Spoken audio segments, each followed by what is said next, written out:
Hey guys, welcome to the review show. My name's Austin. The Strangers Chapter 1 is the latest in the Strangers franchise. Is this like the third film or something? I have no idea. I haven't seen the other films, and I honestly really thought going into this that this was a prequel, but no, this is a sequel. I thought that didn't the killers die in the last one? That's what I've been told. So yeah, that's kind of honestly really confused. So it's a reboot, right? After their car breaks down in an eerie small town, a young couple is forced to spend the night in a remote cabin.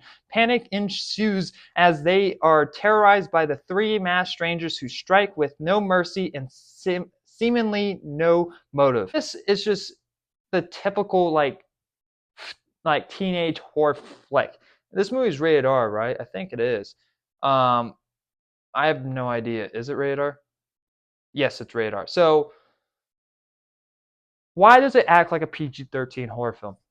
Most of this film we spend with two characters that are not really that interesting. I mean, like there are a couple who've been dating for 5 years, and next when they come into this town, it's like, oh, what, you guys have been dating for 5 years and you haven't put a ring on that finger? So the movie is surrounded by with these two characters, and just knowing that, and with that, you know that nothing's going to happen. Like not like you're I don't. Why couldn't there not be like some other characters so then the killers can kill? Because the killers are literally like from like the Universal like Halloween scary events where like you walk through something and next someone will pop out back scare you. That's what these killers are, and they do that to both of these characters because they can't kill them because the movie would be 15 minutes long. And like there's like it takes forever for them to actually start attempting to kill them because they they do like the typical horror thing where they mess with the lights in the house or they take your phone. There's literally a scene in this movie. I fucking hate it. I don't know. I actually do hate this because it's the most dumbest shit. Where they take one of the two characters' phones off a table and just move it. It's like, really? Why take their phone? Whenever they started getting terrorized by these three people in mass, is that they locked themselves in a room and like they're waiting for for the killers to leave when there's a window behind them that they could open. It's like you didn't even try to go out the window. It's like when they finally heard no sound, it's like I think they're gone. And it's like I'm gonna go check. It's like go out the fucking window. It's I maybe it would not have been a smart idea. Maybe one of the killers were waiting outside and next thing chop the like I don't know one of the characters' head off. But it's like at least try. The biggest problem I had was is that they didn't even think about it. Like it wasn't even a thought in their head. It's just that it wasn't even an attempt. It's just like I don't know. There's nowhere else to go, so we're gonna have to wait for them to leave. And there's even I this movie is just not scary. Like the only real scene that had somewhat tension is when they were this kind of somewhat maybe be spoiled, but one of the characters are like they're crawling under like the house, and next they put their hand through a nail, and it went through their and it went through her like their hand, and so it's like and so you're not like the characters try not to scream because like what one of the killers is walking up above them, and it's like okay, I guess that's kind of unique. Well, not really unique. It's probably been done thousands of times, but it's the only actual suspenseful part of the movie. But the problem is the suspense is taken out whenever they show where the killers are. Especially as cool as that scene is, they show literally like the killer walking like around, like above them. And it's like, don't fucking show me the fucking killer. Go by sound. Like you can literally like you hear the floor like creaking. Just keep it on our main characters and have the sound of the floor creaking of the killer walking above them. And next like the creaking stops and it's like okay, where is the killer? If you just show me the killer, it's like that's all right, suspense gone. I don't need to worry about our main characters being attacked when I know the killer's right there. And like sometimes they don't really show them all three in the same space, but at the same time just knowing where one of them is, it's just like, well, okay, I don't have to worry about you popping out, but maybe there's the two other ones might pop out, who knows? And it's just and this movie's just cliche.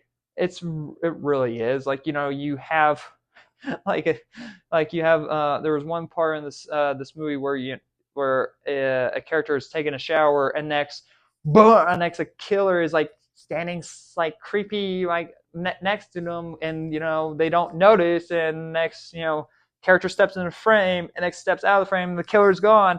I'm like, how do you not see that? How can you not see that there's someone literally standing next to you? It's stupid. I hate that. It's dumb. It's ridiculous. Whoever finds this movie scary, I swear to God, I think I heard someone like when I was leaving out of the theater, like someone going, "Yeah, that's pretty good." Like what? I want to know like the letterbox reviews on this one. Wow, cat 10/10 plot. Why? Why there? What? I don't. What are the cats emojis for on this? I don't get it. What, you love pussy? I don't like. What is that supposed to mean? Loved it. There were so many references to the first one. I appreciate it. Recommend XXX. Like that's the one thing I've been noticing out of all these reviews is that a lot of people say like they are seeing like they see like references to like the other films. Even if I've seen the other films, I don't give a shit about references. I don't care. I really don't give a fuck about Easter eggs. That doesn't make a film good. And I don't know why people think that makes a film good. I hate that shit. That shit pisses me off. I'm gonna give The Strangers Chapter 1 a D minus. Yeah, I don't recommend this film at all. It's that typical slasher horror film that no one has asked for, and I like this is really bad. This horror just keeps going down and down, and I'm hoping that Alien Romulus saves horror. Like there are a couple horror films that came out this year that I do really like, but those are not really horror films that people go out and see. Those are not the ones that get the brighter eye. It's movies like this, like Terror and The Strangers Chapter 1, that get the more eyes on because I don't know why. I don't. So, yeah, don't go see this. Don't support this shit. But just on its first opening weekend, it's going to make its money back because I think it was made for like $8 million. So it's going to make its money back on the first opening weekend. And next they'll make a sequel. So great, lovely.